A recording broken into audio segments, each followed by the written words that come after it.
로마서 5장 12절 말씀부터 19절 말씀까지 교독합니다. 그러므로 한 사람으로 말미암아 죄가 세상에 들어오고 죄로 말미암아 사망이 들어왔나니 이와 같이 모든 사람이 죄를 지었으므로 사망이 모든 사람에게 이르렀느니라.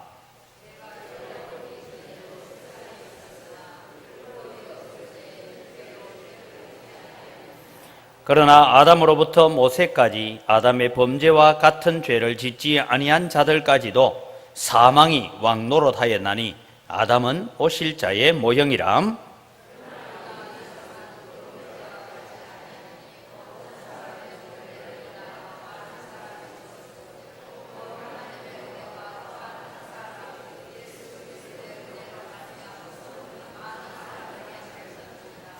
또 이 선물은 범죄한 한 사람으로 말미암은 것과 같지 아니하니 심판은 한 사람으로 말미암아 정죄에 이르렀으나 은사는 많은 범죄로 말미암아 의롭다 하심에 이름이니라.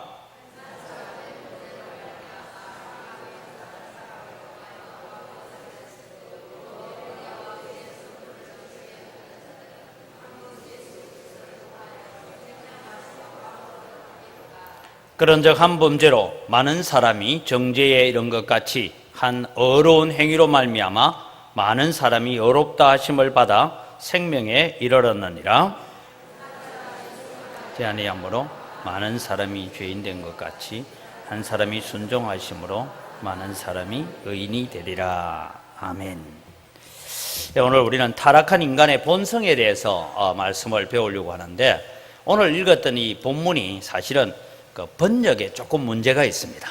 번역에 문제가 있다는 것은, 예전에 우리가 개역 성경을 보면 한 사람으로 말미암아 죄가 세상에 들어오고 죄로 말미암아 사망이 들어왔다 하면서 나오는 것은 한 사람의 범죄로 말미암아 모든 사람이 죽었다 했는데, 자꾸 여기에는 이 새 본문에는 많은 사람이라고 해석을 하고 있습니다. 그래서 우리가 아담의 범죄로 말미암아 모든 사람이 죽었고 모든 사람이 범죄에 이르렀고, 예수 그리스도로 말미암아 많은 사람이, 우리 성경 번역에는 똑같이 많은 사람이라고 하고 있는데 원뜻은 모든 사람이 죄와 사망에 이르렀고 많은 사람이 의에 이르렀다. 그래서 모든 사람이 사망의 권세 아래 놓여졌지만 모든 사람이 다 구원받는 것은 아니다. 그런 의미에서 번역을 해가야 되는데, 번역하는 분들이 무슨 의도를 가지고 번역했는지 조금 의도가 좀 좋지는 못합니다. 그래서 오늘 우리는 이 본문 가운데서 타락한 인간의 본성이 무엇인가 라는 제목으로 오늘 우리가 공부를 하려고 합니다. 제18문입니다. 제18문을 보면 사람이 타락하게 된 상태의 죄성은 무엇으로 구성되어 있습니까? 라는 질문입니다. 답을 같이 읽습니다. 사람이 타락한 상태의 죄성은 아담의 첫 범죄의 죄책과 원래의 의의가 없는 것과 그의 본성 전체가 부패한 것, 이것을 대개 원죄라고 부름과 이 원죄로부터 나오는 모든 자범죄로 구성되어 있습니다. 여러분, 여기에서 아담의 첫 범죄의 죄책을 우리가 지고 있다. 두 번째는 원래의 의의가 이제 없어져 버렸다, 그런 얘기를 했고, 본성의 전적 부패로 말미암아서 이제는 그 원죄를 바탕으로 해서 나오는 모든 우리가 짓는 자범죄라는 이런 얘기를 하고 있는데, 용어가 좀 어렵기는 하지만 우리가 설명을 들어가겠습니다. 아담의 첫 범죄의 죄책이라는 것은 아담이 대표자로서 죄를 지었다. 여러분, 이제 우리 문재인 대통령이 미국 가가지고 정상회담을 했죠, 그죠? 정상회담하고 그 나라 대통령 트럼프하고 이제 문재인 대통령이 무슨 얘기를 다 주고받고 난 뒤에 대통령 서명을 합니다. 대통령이 서명을 하고 또 저쪽 대통령도 서명을 하고 그래서 공동성명을 발표해요. 근데 공동성명 발표할 때 여러분 이런 생각을 가지고, 왜 내 허락도 안 받고 지 마음대로 하노? 이런 생각을 가진 분이 있습니까, 혹시? 안 가졌어요. 저는 가졌는데. 대통령이 가려면 국민들한테 이거 이래도 되겠나 저래도 되겠나 좀 물어보고 가야지, 왜 자기는 자기 마음대로 가서 서명을 하고 와? 뭐 이럴 수 있지만 여러분, 우리가 뽑은 대통령이기 때문에 대통령을 대표해서 가서 조약을 하고 서명을 하면 그것이 효력을 발휘하죠. 그 중에는 여러분, 대한민국 사람들 중에는 나는 그거 싫다 이런 사람도 있을 거예요. 그렇지만 여러분, 우리는 싫다 한다고 싫어지는 게 아니고, 대한민국 대통령이 가서 대통령이 대표자로서 가서 서명을 한 것에 대해서는 그 조약이 효력을 발휘한다, 이런 차원에서 대표자로 삶을 산다는 거죠. 만약에 대통령이 가서 서명한 거 나 못하겠다 이러면 다른 나라로 이민 가면 됩니다. 나 이 나라 못 살겠으니까 하고 이민 가는 거 외에는 방법이 없어요. 그래서 오늘 첫 아담의 범죄, 선악과를 따먹으로 말미암아 범죄한 것은 뭐냐 하면 대표자로서 범죄를 했어요. 자, 지난번에 여러분 우리가 배웠던 걸 한 번 더 복습하면, 아담이 선악과를 따먹음으로 말미암아 우리가 뭐 피가 더러워지기를 했습니까? 갑자기 우리 얼굴색이 뭐 달라지기를 했습니까? 달라진 거 하나도 없어요. 그대로예요. 그대로인데 선악과를 따먹음으로 아담에게 주어진 것이 두 가지가 주어집니다. 하나는 너는 정령 죽으리라. 죽음이 들어왔어요. 뭐 900년을 살고 죽든 1000년을 살고 죽든 어떻게든 죽습니다.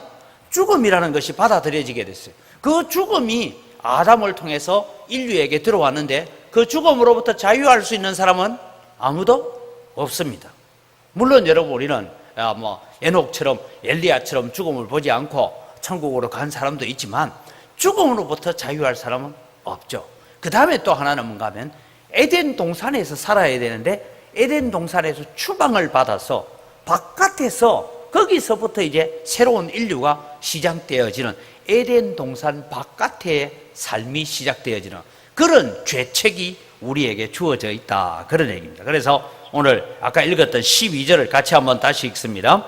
그러므로 한 사람으로 말미암아 죄가 세상에 들어오고 죄로 말미암아 사망이 들어왔나니 이와 같이 모든 사람이 죄를 지었으므로 사망이 모든 사람에게 이르렀느니라. 가끔씩 유아 세례를 할 때 엄마한테 물어봐요. 이 아이가 죄가 있어요 없어요 물으면 헷갈린대요. 아니, 이 갓난 아기가 이제 돌도 안 됐는데 이 아이가 무슨 죄가 있어? 그런 생각을 우리는 가질 수가 있습니다. 그런데 이미 죄를 지었으므로 사망이 인류 속에 들어와서, 뭐 갓난 아기가 태어나든 뭐 이게 10달을 채우고 태어나든 9달 만에 나오든 어떻게 하든 이 세상에 태어난 모든 인류에게는 뭐가 왔어요? 사망이 왔다. 그런 죄책을 가지고 있다는 것이죠. 그래서 모든 사람이 죄를 지었으므로 하는 것은 이미 사망이 주어져 있는 전제 속에서 태어났다라는 것이 아담의 죄로 말미암아 가지는 책임, 죄책, 그 죄에 대한 책임을 지는 것이다라는 겁니다. 19절 말씀을 다시 한번 읽겠습니다. 한 사람이 순종하지 아니하므로 많은 사람이 죄인 된 것 같이 한 사람이 순종하심으로 많은 사람이 의인이 되리라. 요 번역을 제가 다시 해야 되는데, 한 사람이 순종하지 아니하므로 모든 사람이 죄인 된 것 같이, 이래 바꿔야 됩니다. 성경 구절이 그렇게 원뜻이 그것인데 여기는 많은 사람이라 했어요. 모든 사람이 죄인 된 것 같이 한 사람 예수 그리스도의 순종하심으로 말미암아 모든 사람이 아니고 많은 사람이, 그러니까 예수 그리스도를 주로 고백하는 많은 사람이 의인이 되어진다. 그래서 대표자로서의 범죄, 그래서 아담과 하와는 인류의 대표자로 범죄함으로 그에 대한 죄에 대한 대가, 죄에 대한 책임이 우리에게 전가되어졌다. 이것을 원죄다라고 말을 합니다. 두 번째는 원래에 우리에게 주어져 있던 의가 있었는데 그 의가 사라져 버렸어요. 빼앗겨 버렸어요. 그래서 여러분, 제가 하나님의 형상과 하나님의 모양, 우리의 형상과 우리의 모양을 따라 하면서 제가 동그라미 그려가면서 설명인 걸 기억하시죠? 뭐 안 해도 상관없습니다. 그 중요한 것은 뭐냐면 우리가 하나님의 형상으로 지원받은데 전적으로 다 부패해져 버렸다. 그것만 알면 됩니다. 그래서 우리 속에 하나님으로부터 주어져 있는 원래의 의가 상실되어졌다. 이것이 원죄의 죄책입니다. 시편 14편 2절에서 3절을 같이 읽습니다. 여호와께서 하늘에서 인생을 굽어 살피사 지각이 있어 다 치우쳐 함께 더러운 자가 되고 선을 행하는 자가 없으니 하나도 없도다.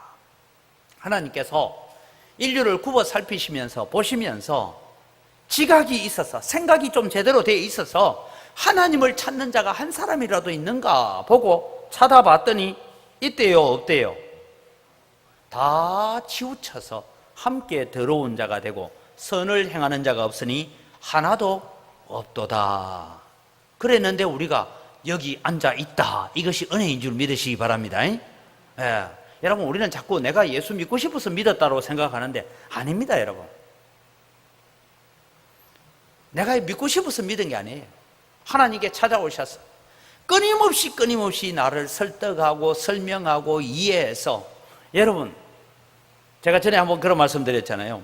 제가 어릴 때 우리 아이들 이제 데리고 가정 예배를 하고 이랬는데 우리 큰아들이, 둘째가 이제 겨우 말하기 시작할 때인데, 우리는 늘 가정 예배할 때 아이들 유치원 다닐 때는 예수 사랑하시면 그 노래밖에 안 했어요. 그 찬송을 부르고 그걸 영어로도 부르고 이렇게 이제 했는데 예배를 저녁에 드렸어요. 근데 하루는 제가 보니까 지가 예배상을 펴놓고 동생 앉혀놓고, 동생은 아직도 머리가 무거워가지고 제대로 앉아있지도 못하는데 벽에 딱 붙여 앉혀놓고 막 그러더니만 성경책을 내놓고 예수 사랑하시면 하고 지 혼자 찬송을 부르고 뭐 하더니만, 이 형아는 예수를 믿는데 유나 너는 믿나? 이렇게 둘째가 믿는다 와! 이러고 이제 뭐 둘이 그러고 있어요. 그래 한참 예배를 예배 놀이를 하더니만은 뽀로로 와서 제 방으로 와가지고는, 제가 서재실에 있는데 와서는, 아빠 왜? 근데 있잖아, 예수님은 2000년 전에 죽었다며? 그렇지. 근데 저 우리나라도 아니고 저 이스라엘에서 죽었다며? 그래. 배우기는 제대로 배웠어. 근데 그 예수님 내가 왜 믿어야 되지? 야, 내가 목사지만 이걸 아이한테 설명하려니까 머리가 하얘지죠. 여러분 어떻게 설명하겠어요 이걸? 2000년 전에, 그것도 작년에 죽은 것도 아니고 2000년 전에, 그것도 우리나라도 아니고 저 이스라엘에서 죽은 그 예수님이 내가 믿어야 되는 구주다. 그래서 이 아이에게 이번에 설명할 기회가 주어졌구나 하고는 열심히 설명하고 30분을 설명하고 나는데 이제 이해가 되나 하니까 모르겠다 하고 가버리더래요. 제가 그때요 얼마나 제 자신에게 부끄러운지 몰라요. 이 아이가 와서 물었는데 제대로 가르쳐야 되는데 이 아이도 못 가르치면서 제가 목사가 되겠나 하고 생각을 했는데 지금도 그건 내가 못 가르치겠어요. 어떻게 여러분 이게 설명해가지고 이해가 되는 문제예요? 아니 여러분 생각해, 2000년 전에 죽은 예수님, 그것도 우리나라 사람도 아니야. 저 이스라엘에서 죽었대. 그 예수님이 내 구주래. 여러분 믿겨집니까? 믿겨지면 여러분 정상이 아니에요. 비정상이에요 그게. 그런데 희한하게 그게 내 마음속에 설명할 수 없고 말할 수 없는데 내 속에 들어와 있잖아요. 이것이 여러분 은혜고 축복인 줄 믿으시기 바랍니다. 여러분 우리는 절대 아담의 원죄 속에 있는 우리가 예수 믿을 가능성은 0.1%도 없는 사람입니다. 가능성은 전혀 없는 사람인데 어쩌다 보니까 우리가 지금 이 자리에 앉아서 예수 우리 왕이여 하고 찬송하고 있고 예수님 나의 구주라고 고백하고 있는 이것이 여러분 축복입니다. 이 은혜를 여러분 생각해 보면 참 감사할 게 얼마나 많은지 모릅니다. 그런데 여러분 원래의 의가 박탈을 당했다 이 말이에요. 그것이 원죄 아래 놓여 있다라는 것을 얘기하고 있습니다. 그래서 여러분 오늘 여러분 우리는 기억해야 됩니다. 세 번째는 본성의 전적인 부패를 우리가 안고 있는 자다라는 부분입니다.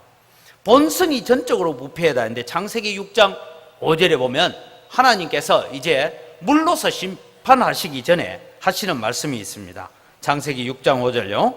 여호와께서 사람의 죄악이 세상에 가득함과 그의 마음으로 생각하는 모든 계획이 항상 악할 뿐임을 보시고, 사람의 죄악이 세상에 가득하다 이랬는데 세상이 더 이상 채울 그릇이 없을 정도로 차고 넘쳤다 이 말씀입니다. 그 다음에 그의 마음으로 생각하는 모든 계획이 항상 악하더라. 이게 여러분 노아 홍수로 죽은 사람들이 아니고요 우리다 이 말입니다. 우리가 여러분 살아갈 때에 여러분 우리가 좀 번듯하게 옷 입고 교회 와서 앉아가 예수 믿는다고 하고 교회에서 집사 되고 집을 샀는지 왜인지 모르지만 집사도 됐어요. 그리고 우리가 또 장로 되고 권사 되고 안수집사 이러니까 뭐가 대제로 돼 가지고 된 줄 압니다, 여러분. 제가 목사라고 서 있으니까 돼 가지고 목사 된 게 아니고 뭐냐면 우리는 원래 죄가 가득 차 있는 자고 우리는 원래 항상 생각하는 것이 악한 생각만 가지고 살아가던 우리들입니다. 여러분, 제가 지난 주일에도 말씀드렸는데 다시 한번 여러분 생각해 보세요. 여러분 오늘 예배 마치고 집에 가가지고 여러분이 다음 주일날까지 생각했던 거 모든 생각들이 다 저 화면에 다 띄워놓고, 서명순 권사님 한 주간 동안 내가 생각하고 말하고 했던 거 전부 다 띄워놓고 다음 주일에 예배하러 가면 교회 오겠어요, 못 오겠어요? 우리의 생각까지 다 영상으로 다 만들어가 띄워놓으면 누가 교회 와서 앉아 있겠습니까? 우리의 생각하는 것이 항상 악할 뿐인데 그럼에도 불구하고 우리 마음 한쪽 구석에 오셔서 누가 역사하는? 성령이 역사해요. 뭐라고? 너 그러면 안 돼. 너 그거 나쁜 짓이야. 그 하나님 기뻐하지 않는 거야. 그 주님이 기뻐하지 않아. 그런 생각 버려. 그런 마음 태도를 버려. 그것이 여러분 우리에게 은혜입니다. 이게 하나님 축복이에요. 근데 또 한 가지는요, 세상 사람들의 마음속에도 그런 악한 생각들이 있는데 세상 사람들이 생각하고 악한 대로 다 행동하지 않고 양심을이라는 양심의 법으로 묶어놓고 계셔서 오늘 우리가 편안하게 살 수 있습니다.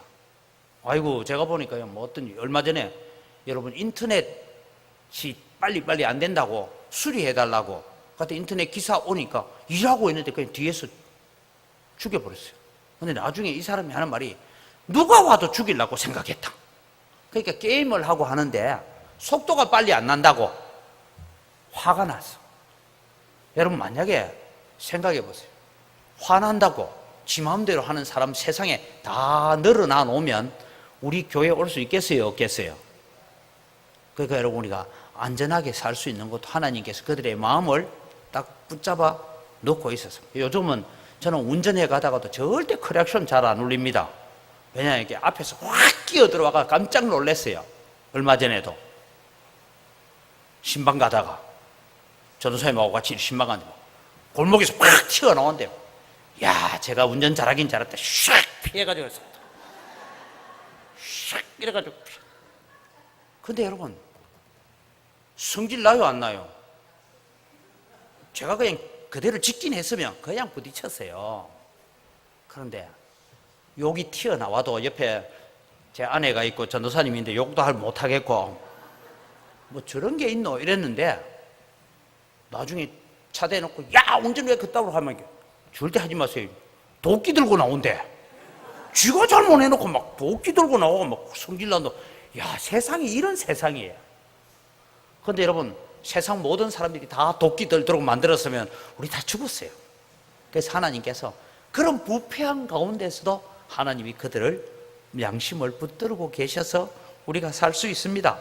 그래서 여러분 본성이 전적으로 부패했다 이 말씀을 여러분 우리가 보면 뭐로 이해하면 되느냐 하면 여기에 여러분 맑은 물이 있습니다. 물 제 맛이라고 갖다 놓은 거예요. 근데 이 물에다가 여러분 파라치온 농약을 한 발 딱 떨어뜨리고 잡수세요 하면 마시겠어요, 안 마시겠어요? 안 마시죠. 여기에 여러분 잉크를 한 방울 떨어뜨리면 색깔이 뭐로 바뀝니까? 파란 거에 떨어뜨린다 소리도 안 했는데 파란 잉크 떨어뜨리면 파랗게 되고 빨간 잉크 한 방울 떨어뜨리면 빨갛게 되죠. 이게 여러분 오늘 우리가 전적으로 부패했다라는 것을 설명해 갈 수 있다. 이 물이 있는데 이 물에다가 빨간 잉크를 한 방울 딱 떨어뜨리니까 색깔이 빨갛게 쫙 변해가잖아요. 까만 걸 떨어뜨리면 까맣게 변해가잖아요. 전체가 퍼져가죠.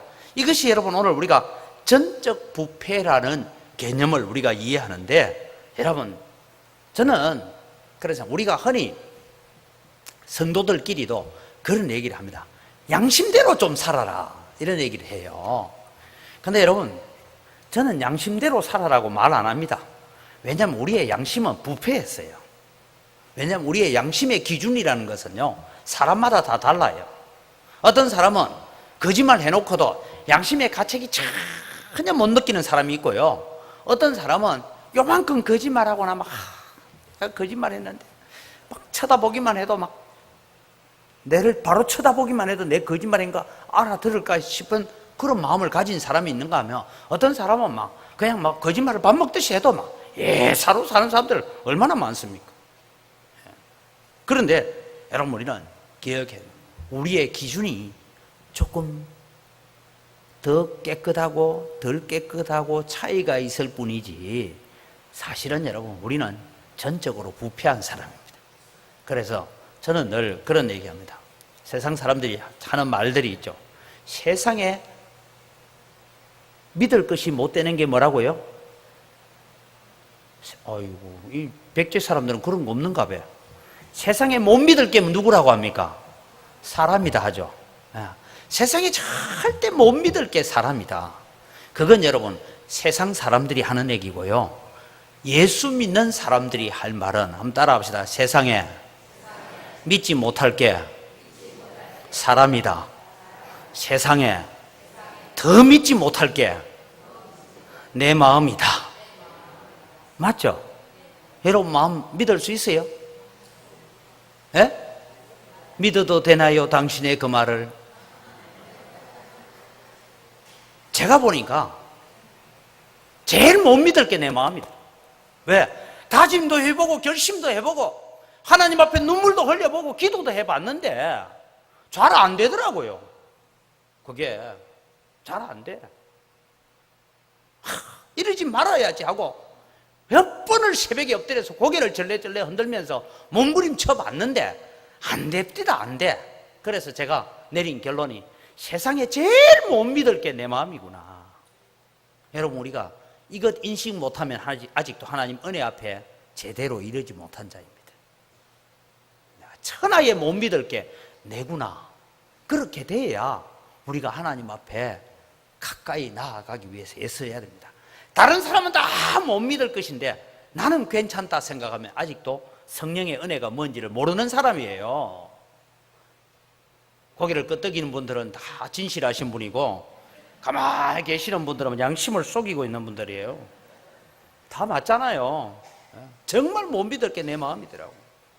그것이 여러분, 전적으로 부패한 가운데서 사람이 그 마음으로 생각하는 모든 것이 항상 악할 뿐임을 보셨는데, 우리 마음속에 그나마 선한 구석이 있어서 악한 생각이 떠오를 때마다 선한 생각들을 회복시켜 주시는 것이 하나님의 은혜고 축복임을 고백하시기 바랍니다.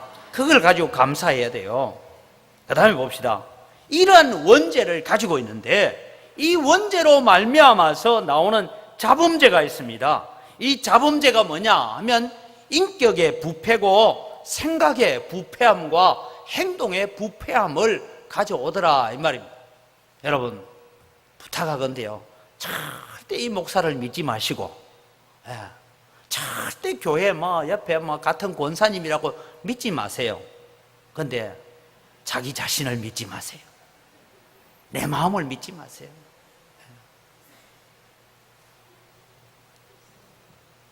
왜냐? 나도 내 마음을 못 잡고 나도 내 마음을 못 붙들고 있겠는데 뭘 믿고 내 믿으라 하고 나는 자신 있다고 나는 똑똑하다고 나는 깨끗하다고 뭐라고 말할 거 있습니까? 저는 제 자신을 보면서 절대 믿지 마라 합니다. 아가씨야, 내 마음 믿지 마라. 믿지 마라.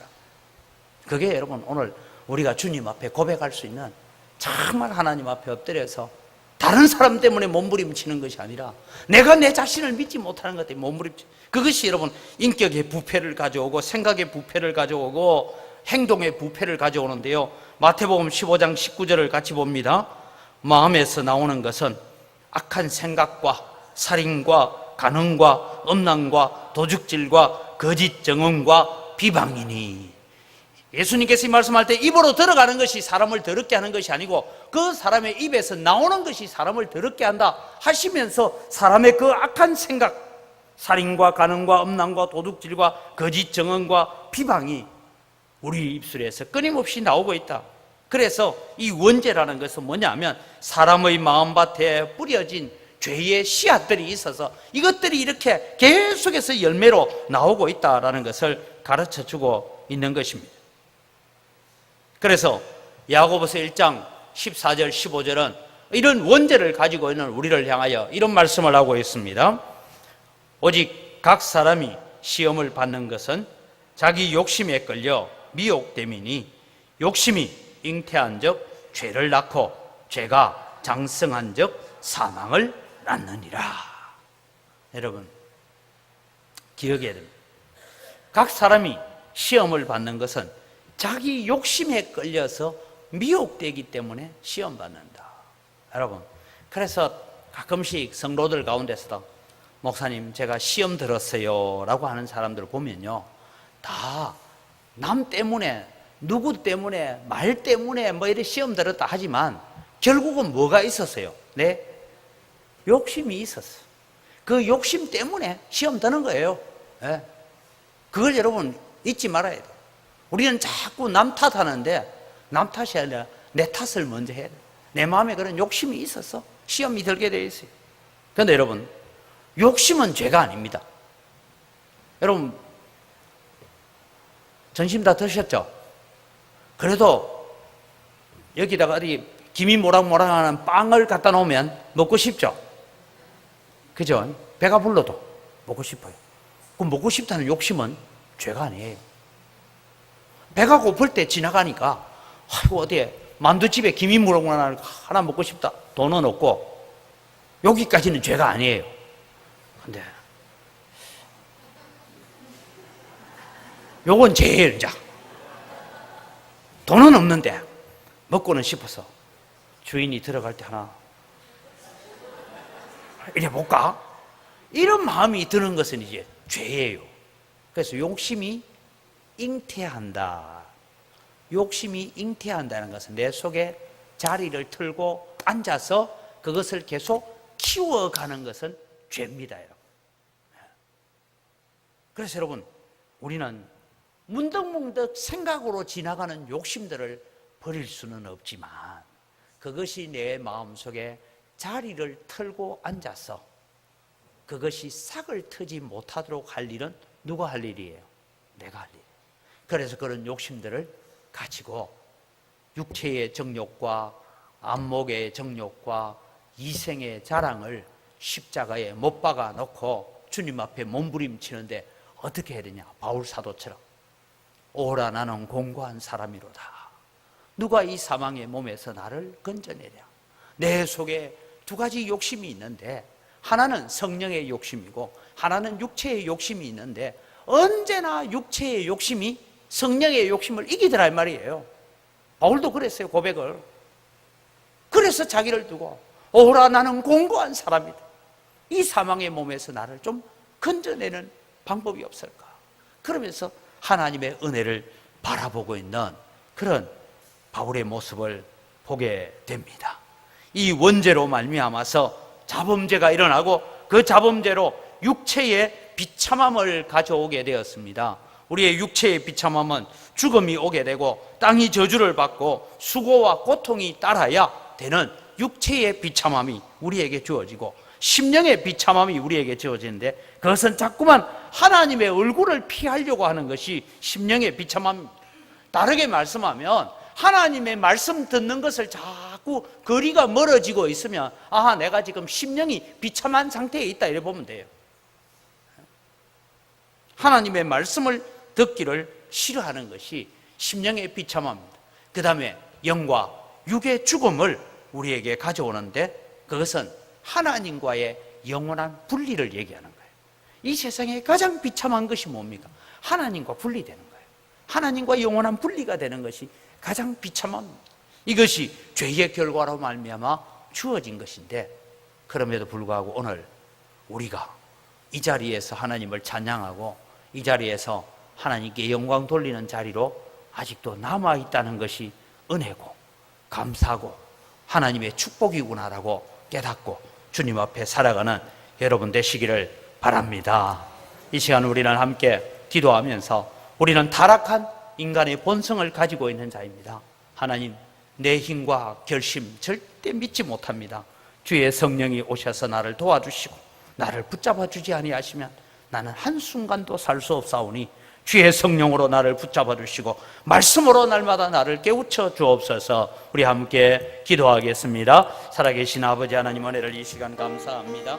오늘도 주님, 저희들을 주님 붙잡아 주시는 하나님의 은혜와 하나님의 축복을 저희들이 바라보면서 소망하면서 하나님 앞에 살아갑니다. 하나님 은혜를 더하여 주시고 복을 내려 주시옵소서. 이 소망을 가지고 살아가는 저희들 되게 하시고 거룩한 꿈과 거룩한 소망 가운데서 가는 저희들 다 되도록 하나님 도우시는 은혜 베풀어 주시옵기를 원합니다. 그래서 아버지 하나님, 오늘도 주님, 우리가 주님 안에서 살아가는 거룩한 삶의 모습을 다시 회복해 갈 수 있도록 도와주시옵소서.